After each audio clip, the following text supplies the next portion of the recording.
have the desire unless you were capable of its achievement. Each of us has a built-in governor, and our desires are modified by our abilities and leanings. Whatever it is that you desire with all your heart, understand once and for all that it can and should be yours. Before you can be sure of your ability to transmute desire into its monetary equivalent, you will require specialized knowledge of the service, merchandise, or profession which you intend to offer in return for fortune. Perhaps you may need much more specialized knowledge than you have the ability or the inclination to acquire. And if this should be true, you may bridge your weakness through the aid of your mastermind group. The problem is not lack of information. The problem is simply we don't do the information that's been handed to us. Simple stuff. An apple a day keeps the doctor away. Anybody can do. But what's easy to do is easy not to do.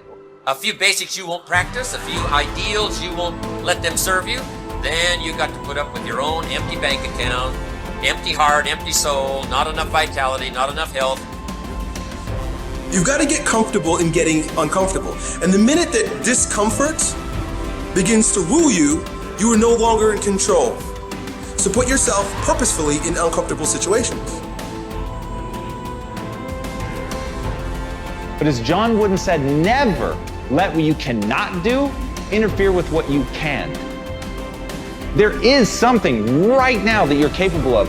There is an innate skill inside of you that's your spark. It's that starting point. It's that thing that while you may not be the best in the world at it, it's a flame that you can fan. It's something that you can breathe life into and really begin to get good. But first, you have to understand the very nature of progress. And that's what Stephen Covey said. You're not the product of your circumstances, but rather a product of your decisions. Don't sentence yourself to a lifetime of being miserable, a lifetime of being broke, a lifetime of being unhealthy, a lifetime of being in a relationship that is no longer fulfilling to you, a lifetime of working on a job that does not bring you satisfaction, that's not giving you the creative urge that you need and that got to have in your life that stimulates you. Don't sentence yourself like that. You are a human being. Don't volunteer your life that way.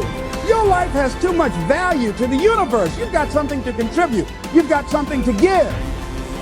That if you're willing to do the hard work of looking internally and building something new, if you're willing to tear yourself down, if you're willing to brick by brick disassemble that thing that has been built by accident inside of you and move forward with a new level of intention and build something, an entirely new structure with your eyes open, then you make room for the new. Then you can build what you want to build. Then we'll have the change that we want.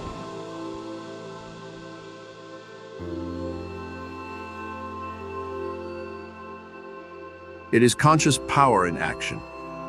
It is active power consciousness.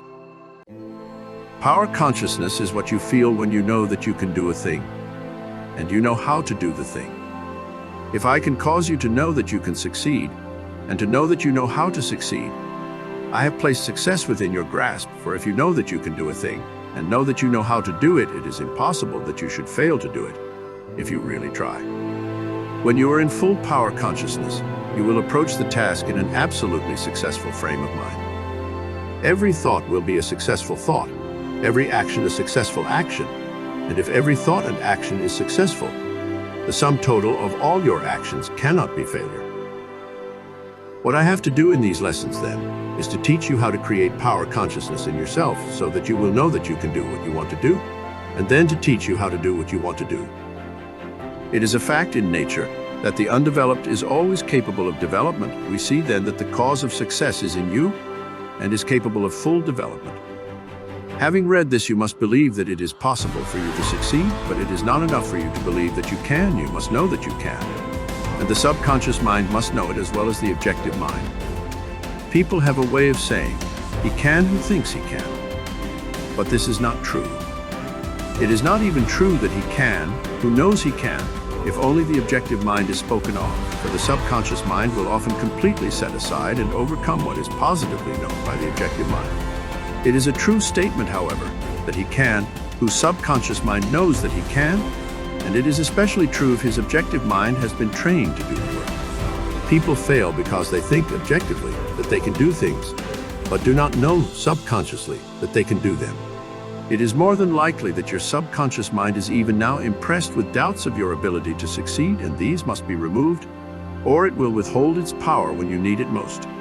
The subconscious mind is the source from which power comes in the action of any faculty, and a doubt will cause this power to be withheld, and the action will be weak. Therefore, your first step must be to impress your subconscious mind with that fact that you can.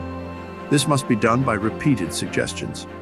Practice the following mental exercise several times a day, and especially just before going to sleep, think quietly about the subconscious mentality, which permeates your whole body as water permeates a sponge. As you think of this mind, try to feel it. You will soon be able to become conscious of it.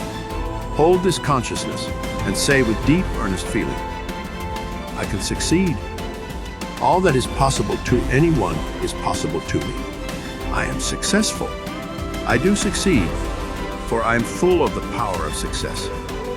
This is the simple truth. Realize that it is true, and repeat it over and over until your mentality is saturated through and through with the knowledge that you can do what you want to do. You can, other people have, and you can do more than anyone has ever done.